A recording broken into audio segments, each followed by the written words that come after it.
welcome to my YouTube study channel Siddharth Gupta Foundation classes. Today we'll discuss about the Security Council. We have already discussed about the General Assembly, the organ of a United Nations organization. मैंने बताया था कि general assembly हमारी world की parliament होती है, जो कि उसी तरीके से काम करती है जिस तरीके से इंडिया पार्लियामेंट काम करती है, उसी तरीके से वर्ल्ड लेवल पर जनरल असेंबली काम करती है. वो हमारी वर्ल्ड पार्लियामेंट कराती है. और यूनाइटेड नेशन ऑर्गेनाइजेशन की 5 ऑर्गेनाइजेशन में एक ऑर्गन जो है वो जनरल असेंबली थी. अब दूसरी जो ऑर्गन है हमारी, वो हमारी है सिक्योरिटी काउंसिल. ये सबसे पावरफुल ऑर्गन है जनरल असेंबली का, क्योंकि इसके अंदर जो इसका कंपोजिशन है, आपके सिलेबस में केवल कंपोजिशन एंड फंक्शंस दिए हैं ऑर्गन्स के, और केवल 3 ऑर्गन के बारे में जो है सिलेबस में दिया हुआ है. और 3 ऑर्गन है general assembly, security council and the international Court of justice. तो हमारी जो सिक्योरिटी काउंसिल है उसका कंपोजिशन क्या है, जैसे मैंने बताया था जनरल असेंबली का कंपोजिशन क्या है. जितने भी मेंबर्स यूनाइटेड नेशन ऑर्गेनाइजेशन के जितने भी मेंबर्स हैं, ऑलमोस्ट 193 कंट्रीज़ जो है वो यूनाइटेड नेशन ऑर्गेनाइजेशन के मेंबर्स हैं, और वो सभी जो हैं वो जनरल असेंबली को बनाते हैं. इसी तरीके से कंपोजिशन जो सिक्योरिटी काउंसिल को बनाते हैं, सिक्योरिटी काउंसिल किस से कंसिस्टेड है, किस से बनी हुई है. इसमें 15 मेंबर्स होते हैं, जिसमें कि 5 मेंबर्स जो होते हैं वो परमानेंट होते हैं और 10 नॉन परमानेंट मेंबर्स होते हैं. जो 5 परमानेंट मेंबर्स होते हैं, मैंने बताया था 5 परमानेंट मेंबर्स के जो नाम हैं वो हैं रशिया, चाइना, यूके यानी कि ब्रिटेन, फ्रांस एंड अमेरिका. तो ये 5 हमारे परमानेंट मेंबर्स हैं जिसके पास वीटो पावर है.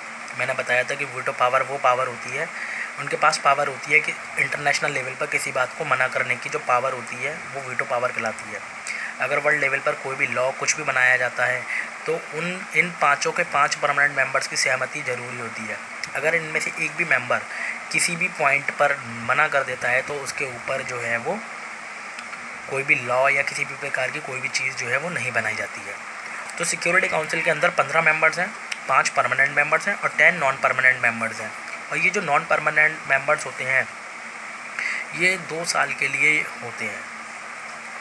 2 साल के लिए इनको इलेक्ट किया जाता है. और ये जितने भी जैसे 193 कंट्रीज़ हैं, अगर इन 5 परमानेंट मेंबर को निकाल दें तो सबकी टर्न होती है, और उन टर्न के अकॉर्डिंग जो है वो 10 अलग अलग देश जो हैं वो इन 5 परमानेंट मेंबर को छोड़ करके चुने जाते हैं 2 साल के लिए. उसके बाद हमारे जो मेंबर्स, हर एक मेंबर का सिक्योरिटी काउंसिल में एक वोट होता है, और जो परमानेंट मेंबर्स होते हैं सिक्योरिटी काउंसिल के, उनके पास वीटो पावर होती है. जो परमानेंट मेंबर्स होते हैं उनके पास वीटो पावर होती है. और जैसे हमारी जनरल असेंबली जो है वो सितंबर के ट्यूसडे में मिलती थी, 3rd ट्यूसडे को. हर साल सितंबर के जो 3rd ट्यूसडे होता है उसमें जो है वो सेशन होता है, उसमें मिलती है. इसी तरीके से सिक्योरिटी काउंसिल जो है वो महीने में एक बार इनकी मीटिंग जो है वो होती है. तो ये हमारे थे कंपोजिशन. तो कंपोजिशन में जनरल असेंबली था हमारा. All the members of the United Nation Organisation are the composition of the General Assembly. और हर देश अपने 5 रिप्रेजेंटेटिव को भेजेगा, लेकिन उनका एक ही वोट काउंट होगा.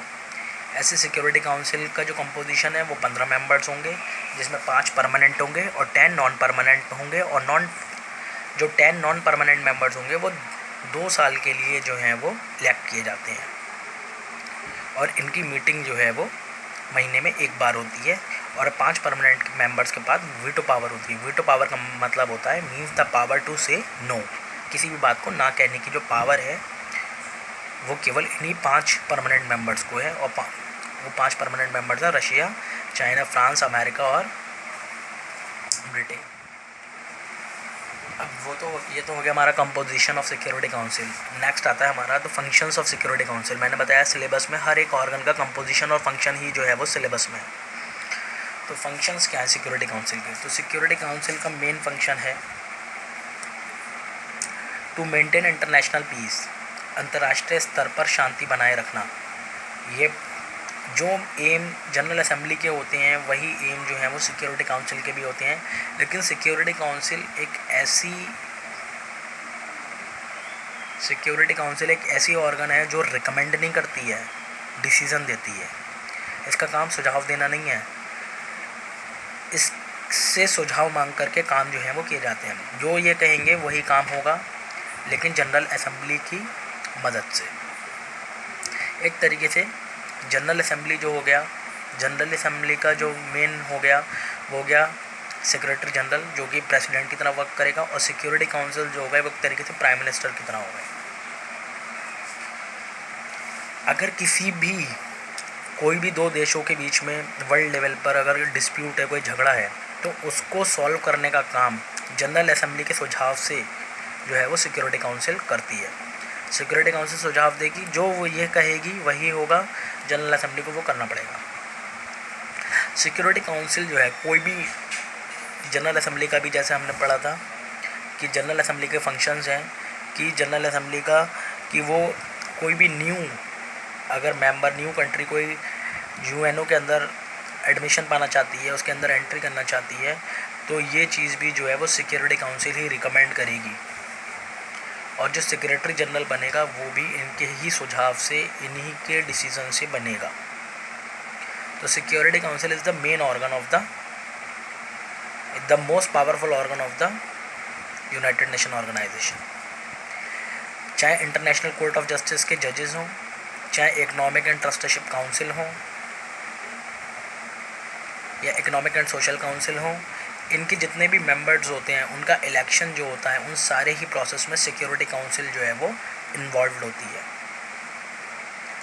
और अगर कोई देश डिस्प्यूट करता है, कि दो देश के बीच में डिस्प्यूट होता है, तो सिक्योरिटी काउंसिल एक इन्वेस्टिगेशन का भी काम करती है। ये एक CID की तरह भी जो है वर्क करती है, क्योंकि ये जो है वो पहले उस डिस्प्यूट का रीज़न पता करेगी, और रीज़न के बाद ये देखेगी कि एग्रेसर कंट्री कौन सी है, दोषी कंट्री कौन सी है, और उस दोषी कंट्री को जो है वो सुझाव देगी, पीसफुल सेटलमेंट कराने की कोशिश करेगी। अगर पीसफुली तरीके से नहीं मांगता है कोई देश, तो उसके खिलाफ military action, United Nation Organisation के पास अपनी एक मिलिट्री भी होती है, वर्ल्ड लेवल पर वो मिलिट्री होती है, और अगर वो देश नहीं मानता है तो उसके खिलाफ मिलिट्री एक्शन भी जो है सिक्योरिटी काउंसिल ले सकती है उस देश को रोकने के लिए। व्यापार, कोई दो देशों के बीच में बिज़नेस है, उन बिज़नेस को रोकने के लिए भी सिक्योरिटी काउंसिल जो है वो कह सकती है।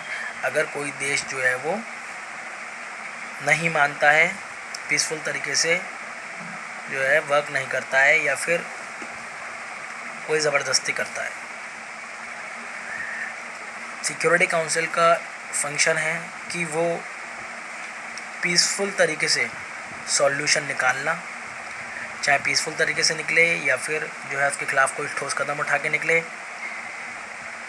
तो इस तरीके से ये जो वर्क्स होते हैं, फंक्शंस होते हैं, वो सिक्योरिटी काउंसिल के फंक्शंस होते हैं।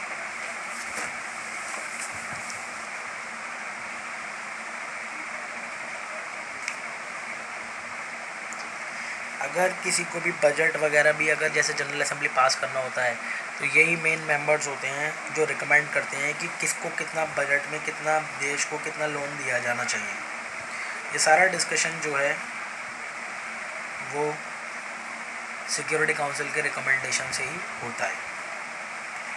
तो ये हमारी फंक्शंस थे सिक्योरिटी काउंसिल के।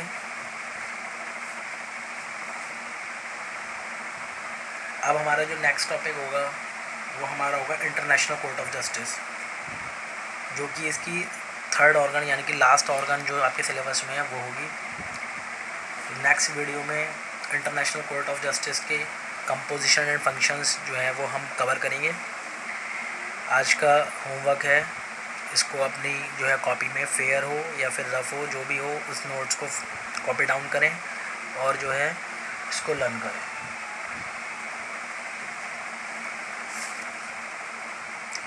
और वीडियोस को पूरा देखें रेगुलरली, क्योंकि